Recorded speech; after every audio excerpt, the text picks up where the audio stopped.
Chers bénis de Dieu, rendez grâce en toutes circonstances. C'est la volonté de Dieu à votre égard dans le Christ Jésus. 1 Thessaloniciens, chapitre 5, verset 18. Amen.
Chers frères et sœurs en Christ, aujourd'hui, nous aimerions nous pencher sur le livre des Proverbes, chapitre 14, verset 30. Proverbes, chapitre 14, verset 30. Un cœur paisible est la vie du corps, mais l'envie est la carie des os. De ce verset, notre réflexion porte sur l'état de notre cœur, les conséquences de nos émotions et le chemin vers une vie pleine et heureuse. En effet, le cœur paisible est un bien précieux. Le cœur paisible est décrit comme la vie du corps. C'est une image puissante qui souligne l'importance de notre état intérieur sur notre santé physique et mentale. Nous pouvons dire, sans être démenti, qu'un cœur en paix rayonne de joie, favorise le bien-être et nous permet de vivre pleinement chaque instant. Pour avoir ce cœur paisible, il faut une paix intérieure et la paix intérieure, à son tour, fait partie des fruits de la relation avec Dieu. N'est-ce pas fort de cela que saint Augustin disait: notre cœur est inquiet tant qu'il ne repose pas en toi, ô Seigneur. La paix véritable ne se trouve pas dans les possessions matérielles ni dans les succès personnels, mais dans une relation profonde avec Dieu. C'est en nous abandonnant à sa volonté et en trouvant notre sécurité en lui que nous pouvons connaître une paix véritable et durable. C'est en Dieu révélé en Christ Jésus seul que la paix du cœur s'offre. Je vous ai dit cela afin que vous ayez la paix en moi. Vous aurez à souffrir dans le monde, mais prenez courage, moi, j'ai vaincu le monde. Jean chapitre 16, verset 33. Pour assurer cette paix, il faut également la pratique de la méditation et de la prière. Ces pratiques spirituelles nous aident à calmer notre esprit, à nous centrer sur l'essentiel et à cultiver la paix intérieure. Elles nous permettent de nous détacher des soucis du monde et de nous reconnecter avec notre être profond. Cependant, cette paix demeure perturbée. Pourquoi? Parce que l'envie de plusieurs choses nous tourmente. L'envie est un poison pour l'âme. L'envie présentée comme une carie des os est un sentiment destructeur qui ronge notre cœur et nous éloigne de la paix. Elle nous pousse à comparer notre vie à celle des autres, à nous focaliser sur ce que nous n'avons pas et à nourrir un sentiment de ressentiment. Que ton cœur n'envie point les pécheurs, mais qu'il ait toujours la crainte de l'Éternel. Proverbe chapitre 23, verset 17. Mais où se trouvent les racines de l'envie?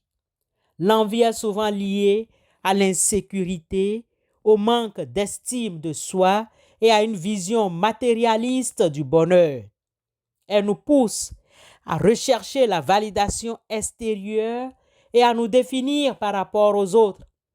Il est enflé d'orgueil et il ne sait rien. Il a la maladie des questions oiseuses et de disputes des mots, d'où naissent l'envie, les querelles, les calomnies, les mauvais soupçons. 1 Timothée, chapitre 6, verset 4. Les conséquences de l'envie font légion. L'envie peut conduire à la jalousie, à la colère, à la médisance et à la dépression. Elle empoisonne nos relations et nous empêche de jouir pleinement de la vie. Pour réussir à être au-dessus de la mêlée, il nous faut nous diriger vers un cœur paisible en cultivant la gratitude, c'est-à-dire prendre le temps de reconnaître et d'apprécier les bonnes choses de notre vie. Nous cultivons une attitude positive et nous nous libérons de l'envie. Nous devons aussi cultiver et appliquer le pardon.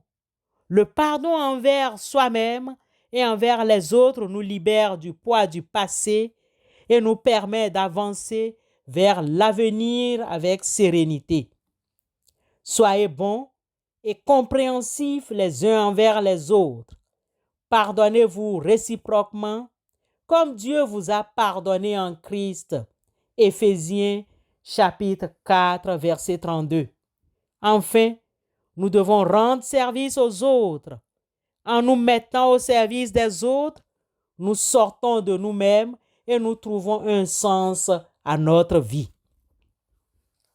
Chers bénis de Dieu, le cœur paisible est un trésor inestimable. En cultivant la paix intérieure, nous pouvons vivre une vie plus heureuse, plus saine et plus épanouie. Que ce verset de Proverbe chapitre 14, 30 nous inspire à rechercher la paix en Dieu et à nous libérer de l'emprise de l'envie. Amen.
Prions en utilisant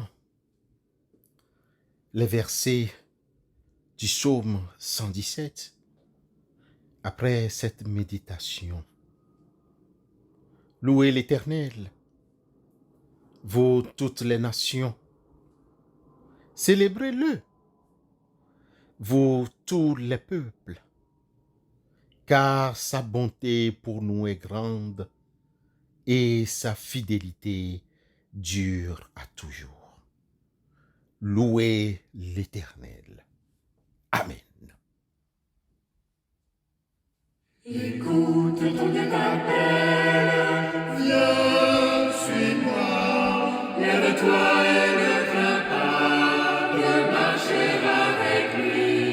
Il est ton chemin de vie, la route de ta joie. Il est ton chemin de vie, la route de ta joie. Accueille le Christ, il est ton sauveur.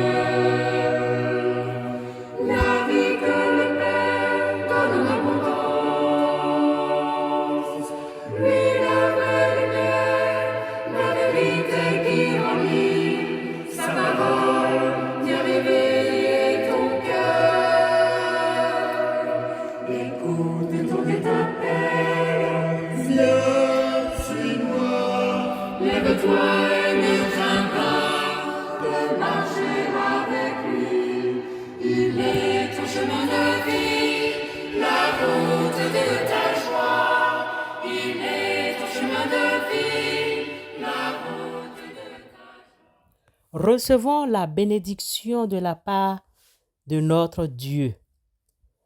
Que le Seigneur ressuscité vous donne d'être des témoins de sa résurrection et d'attendre dans la joie le bonheur promis. Amen.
Wanawo agbára rẹ̀ wá gbé mi lékè. Beaucoup mi, Seigneur bénis-moi. Bless me Lord before you we go. Mo ti ṣèlérí bàbá wá bùkún mi. Wanawo agbára rẹ̀ wá gbé mi lékè. Beaucoup mi, Seigneur bénis-moi. Bless me, Lord, before you we go. Yes, bless me, Lord. me, Lord, my Savior. I want to be in my promised land. Bless me, Lord, before you we go. Oh, mais tu l'as promis, oui, bénis-moi. Quand ta mère, Seigneur, et bénis-moi. Seigneur, bénis-moi, bénis-moi, bénis-moi, bénis-moi avant de partir. Oh, mais tu l'as promis, oui, bénis-moi. Seigneur, et bénis-moi. Seigneur,